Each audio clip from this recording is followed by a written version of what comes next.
Welcome to the Printer's Edge with LaManna, a podcast about how to sell, buy, or build a printing business. Now here are your hosts, LaManna and Ken Okel. You are listening to the Printer's Edge podcast. Hi, I am Ken Okel. Welcome. As always, we are brought to you by the LaManna Alliance. And of course, joining me for this podcast is Mr. LaManna of the LaManna Alliance. Rock, thanks so much for being here. You're welcome. Very excited. As you know, Rock has his finger on the pulse of the printing industry, and that gives him an opportunity to really get a bunch of case studies. So today you're going to hear about two of them, and these are recent stories, recent case studies. The first one, it's a good outcome. The second one, a less good outcome. So Rock, why don't you get us started? Bottom line is we're going to be talking about evaluation. Gotcha. Evaluation of a business. Here's a printer that's been second generation, looking for a potential successor internally, and wanted to have a better idea of the valuation of the company. And what was motivating him was his age, in his mid-50s, and his wife and family wanted to basically move out of the country to go to her homeland. I was speaking at a printing trade association, and he was aware of it, and one of the event planners had connected me with them because it's very sensitive when you talk about valuations, discreet, confidentiality, and so on. And at the same time, it's this thought process was maybe 3 to 5 years internally in which way to go. I met with the client, got to have a better understanding and trust, and he was reading a lot of my articles and my blog and so on over the years. So he was familiar with me, but at the same time, he wanted to make sure that there was the chemistry there and the trust there to proceed with evaluation. So within 2 weeks of that time, and that was in April, I believe it was in April, and by June, we had a valuation process moving along. And then within 30 days, we had the valuation. And then all of a sudden, I wasn't hearing of the outcome. But he was happy with the process, happy with the valuation. But at the same time, not knowing, he was also in negotiations with some of his employees of acquiring the business. So that did not work out. So afterwards, I just kept in touch with him, seeing if there's anything I could do, if he was interested in a broker, a referral broker that specialized in printing and so on. So we had that as a backup plan. But the client was definitely interested in selling the business himself. So that was fine. I just kind of carried the ball along, gave him some insight on which way to go and so on. So eventually, the decision was made to sell the business in the last quarter of 2016. And what was interesting was the private equity group bought his business. That was not part of the discussion back in April. And his competitor was acquired. He approached his competitor in the same region, and they started a dialogue, and the success was basically a roll-up. And so it actually worked out for everybody. So there you go. The family is on its way out of the country. He was very happy with the valuation because the valuation was within 5% of the overall market value. Valuations are very critical for both the buyer and the seller to be credible. And to have a third-party valuation done is very objective for both parties. So the discussion is what's fair. The chemistry was there between the buyer and the seller, and the internal management that was being looked at, it all worked out for them because there was a success plan with the new owner. They wanted to retain the existing management and so on. So overall, everybody's happy. So to me, that's a success story. When everyone's happy with a transaction, you never know what's going to happen. And I'm very proud that the seller was realistic in his game plan, took step by step, was very patient during the transaction process, Real estate was involved. I mean, this is a pretty good sized deal, probably the biggest deal for them to be able to continue on to do the family objectives. So that's basically the success story. As you mentioned, the seller had certain characteristics that I think probably made that person successful in the printing business. But it sounds like from what you told me that this was someone who liked to do their homework, who had realistic expectations, and I think because of it, had a relatively timely sale. Yes. That success was not just a fluke in this situation. I mean, how I looked at it basically was the adjustments. Our client, was very open to adjust to the situation because here, ultimately, he wanted to sell it to his employees, and it didn't work out. There was a financial decision on the buying of the internal management that couldn't be worked out. And so here he was quickly adjusted the situation, took the responsibility of approaching the competitor in this case, not knowing their overall situation. But it all started out with the valuation, the family motivation, and overall, I feel great when it's a win-win-win. Everybody wins, the buyer, the seller, and the customer base. And to me, it's a sustainability because it's actually a stronger company combined with this type of situation. Plus, the future is at the point where this company is basically double the size because of the acquisition and a combination of the three, the two manufacturing operations, plus with the emphasis of financial growth for the buyer. Rock, so this was really a great case study because it showed us someone who had a vision, had a plan, but then when things didn't quite work out, he was able to adjust and it came out to be a successful outcome for everyone. So great case study there. We're going to get to another case study in just a moment. This one, slightly different outcome. We're just going to preview it like that. But for now, I want to remind you that this podcast is brought to you by the LaManna Alliance. Rock LaManna is that connector in the printing industry where he's able to help you, whether you want to buy, sell, or maybe adjust, retool your printing business. Rock, I understand you have a lot of resources on your website that can help people just kind of find their way in the printing business. Yes. We spent a lot of time and effort in these, and it basically true stories, case studies, facts, experiences, and so on. And it always seems like we're in real time when people are looking for situations that are similar to theirs. We customize the situation. We come up with concepts and experiences of the past and so on.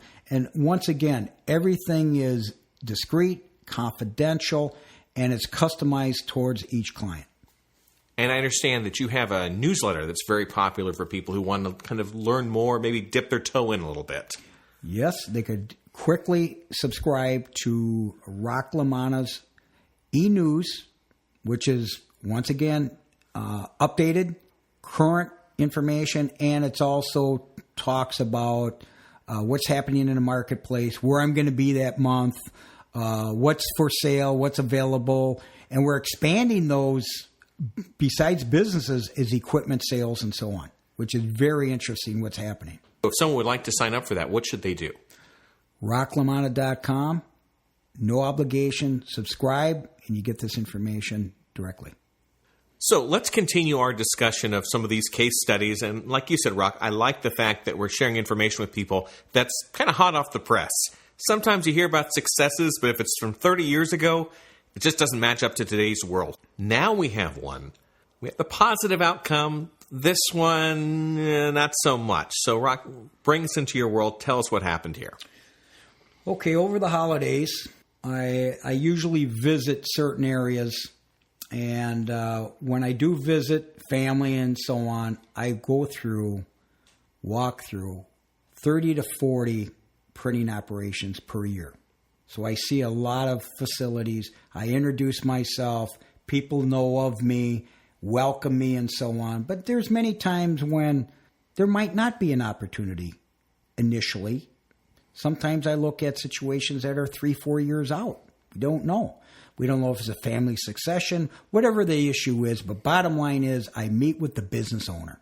And the business owner is always looking for the opportunity to grow their business, to exit their business, or enter into a new marketplace or whatever. And they have challenges.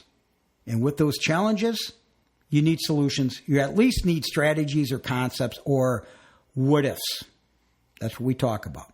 So in this particular situation, I was invited to walk through an operation, was not impressed overall, very standard finishing operation, but they had a business unit that was not successful that they wanted to show it to me. And they had a piece of equipment that they wanted to divest, or hopefully would divest. But what I realized was it was in direct competition to their clients that they were serving. So I thought, whoa, that's an issue that you need to address. So we started looking at the numbers. I met some of the people in the business unit, started looking at the equipment and so on. I said, well, what's your objective here? Well, the objective is, Rock, I want to sell that piece of equipment because I'm having problems. I'm losing sales, I'm declining, and I'm losing some very loyal clients because I'm in direct competition. I tried to keep it quiet. I tried to separate it from my primary business, and it did not do very well. The key was, back in the day, they selected the equipment thinking it was a technological advantage for them to get this wide format printer that did not do the job for them. Okay? And with that request, they had to get special equipment. They had to get special system in place. They had to get special people because it didn't really match the technology. And at the same time, it's like running a completely different business. And they weren't accustomed to entrance into this marketplace. And it's very competitive in this region. So in the meantime, they said, Rock, we want to sell it. And here's the purchase order. Here's the background on the equipment and so on. And we were talking about a $2.2 million investment. Wow. Some big bucks. So I said, okay, fine. What's it worth? Well, I would like to get $600,000 plus out of it. I says, okay. Where'd you get that number? Well, it's basically my depreciation schedule. He says, oh, okay. You did not get an appraisal. No, we did not. A third-party appraisal? No, we did not. In fact, I don't even know how to do that. I says, listen, I'll take care of that for you. So I went to my contacts that are in the equipment sales business and auctioneers and so on. And by the way, you have to be licensed for something like that. But they are all connected. They understand no matter what piece of equipment you want to buy or sell, information is out there. My resources went to their resources and found out that, hey, there's only 6 of these machines in the world that were sold in the last 10 years. Very interesting. This might be a hell of an advantage, I'm thinking. Sure. Well, I'm not a printer myself, but I have a pretty good idea of what these products do or these equipment, what their advantages are and so on. So anyway, we got this appraisal, third-party appraisal. What we didn't realize, and neither did my potential client, was that the equipment was considered obsolete. There was another machine for sale in the marketplace, but the worst part about it was the servicing of these machines were going to be discontinued in March of 2017. Whoa. So that price, asking price of $660, is now third-party appraisal between $90,000 and $150,000. Huge difference. Huge difference. And they still have the problem of having that operating costs with people and the overhead and the competition, that my recommendation was sell the business. Sell the business, sell the employees, sell the equipment, basically sell it as an ongoing concern because there was some business there. Okay? So a bigger player may be interested in this. However, they have to understand the equipment's obsolete and it'll never be serviced again. What was the decision? I just sat on it and realized that the potential client decided to continue on with their existing business as is. We'll see what happens over time. The situation here is within a week, we realized this process of divesting equipment is real. It's very specialized. It could be done, but timing is critical. And we talked about planning. This particular organization should have never got into the printing industry without a plan, without some expertise of implementing a plan.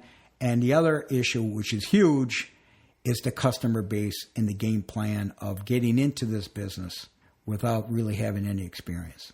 I think a lot of people fall into that trap where you hear about the shiny new object, but if you don't do the homework and know the potential of the equipment, it could really cost you. It's scary.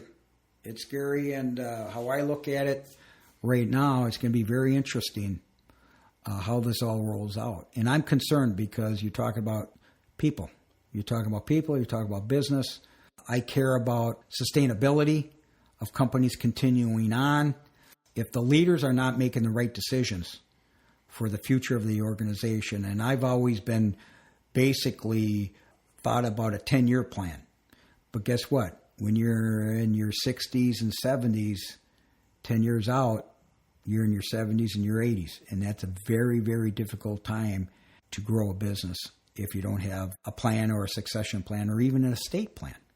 Really, if someone's looking at that six-figure investment into equipment, it really does pay if they don't have the background or the expertise to get that third-party help to help them have a plan and a vision and just help them decide whether they should buy or hold off.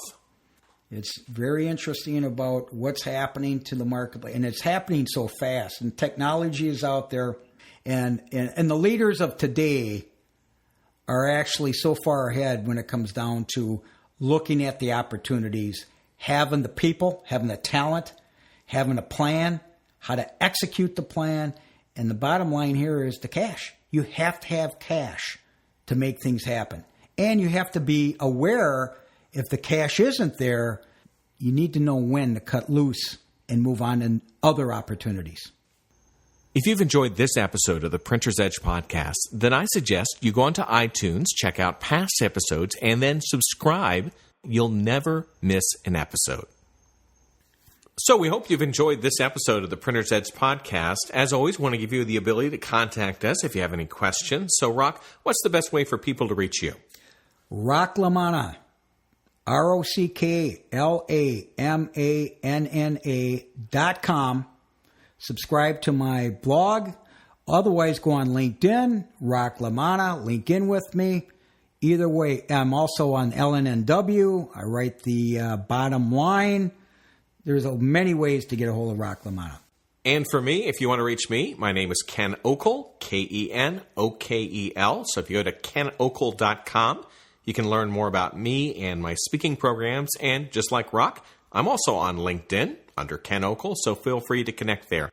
So that's all the time we have for now. So, Rock, I guess the one thing that we always like to say at the end is... See you in the marketplace. See you in the marketplace. Take care. This is the Printer's Edge with Rock LaManna. Thanks for listening.